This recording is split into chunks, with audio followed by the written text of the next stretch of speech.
And welcome back to the channel guys. मैं ये book choose कर रही हूँ साइकोलॉजी की by Rakshanda Shahnaz. Let's get started. Emotional behaviour chapter का नाम है। इसके मैं शॉर्ट एंड लॉन्ग क्वेश्चन आपको बताऊँगी। इसके अंदर इमोशन की डेरिवेशन जो है वो इम्पॉर्टेंट है, और उसके अलावा आप अकॉर्डिंग टू वर्ड्सवर्थ या विलियम जेम्स उन्होंने इमोशन को किस तरह डिस्क्राइब किया, इनमें से कोई दो तीन अच्छी तरह याद कर लें। फिर उसके बाद है psychology of emotion. Psychology emotion are universal both human and emotion. ये महज जो एक दफ़ा पढ़ने वाला है साइकोलॉजी ऑफ इमोशन, ये एक दफ़ा पढ़ लीजिएगा। फिर उसके बाद फिजियोलॉजिकल चेंजेस ड्यूरिंग इमोशन। अच्छा जी, यहाँ पे फिजियोलॉजिकल चेंजेस जो हैं ड्यूरिंग इमोशन ये इंपॉर्टेंट है, ये आपको पता होना चाहिए। और यहाँ पे जो है ना इमोशन की डेफिनेशन भी लिखी हुई है। Emotion is a state in which feeling are strongly stimulated. ये बात जो आप एज अ डेफिनेशन भी यूज़ कर सकते हैं।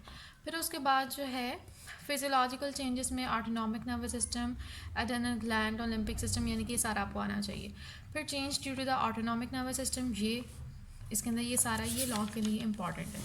सिंपथेटिक और पैरासिम्पथेटिक में अलहदा से आपको जो है वो डिफरेंस आ सकता है। उसके अलावा role of the adrenal gland, ये भी इंपॉर्टेंट है।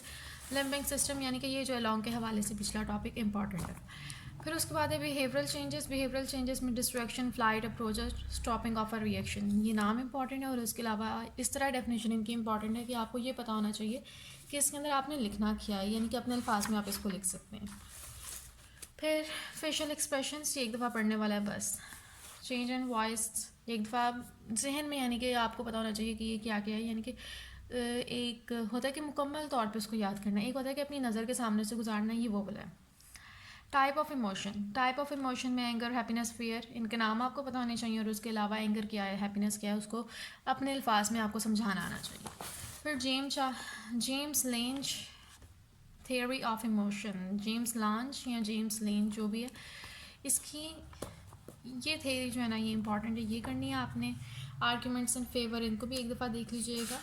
और फिर आगे है क्रिटिसिज्म।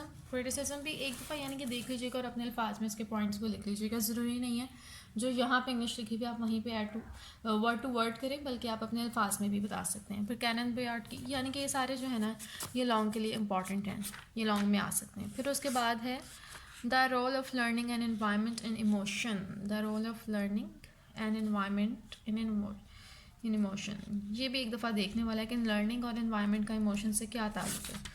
फिर उसके बाद है how to develop life skills, problem focus, coping और इमोशनल, इसका डिफरेंस आ सकता है आपको। और ये बस शॉर्ट क्वेश्चन वगैरह के लिए इंपॉर्टेंट है, यहाँ से ये बात इंपॉर्टेंट है। फिर उसके अलावा ये एक दफ़ा पढ़ने वाला है यहाँ से। और defence mechanism as emotion focused method, ये जो है एक दफ़ा देखिएगा, ये इंपॉर्टेंट है। फिर उसके बाद personality and skill. Personality and skill में आपने क्या करना है, the skill learned in life are used on various occasion, every person learn skill accordings वो this personality and then employ them in a suitable way. अच्छा जी, personality और skill जो है ये इंपॉर्टेंट है गाइस, इसको अच्छी तरह कीजिएगा। फिर उसके बाद कमिटमेंट, कंट्रोल और चैलेंज, इसी का हिस्सा ही आपने अच्छी तरह करना है। फिर मैनर्स एंड स्किल आ गया है, ये भी एक दफ़ा पढ़ने वाला है। मैनर और स्किल पढ़ लीजिएगा कि मैनर्स क्या होते हैं और स्किल क्या होता है। और उसके बाद मैनर की डेफिनेशन याद रखिएगा, स्किल की डेफिनेशन याद रखिएगा।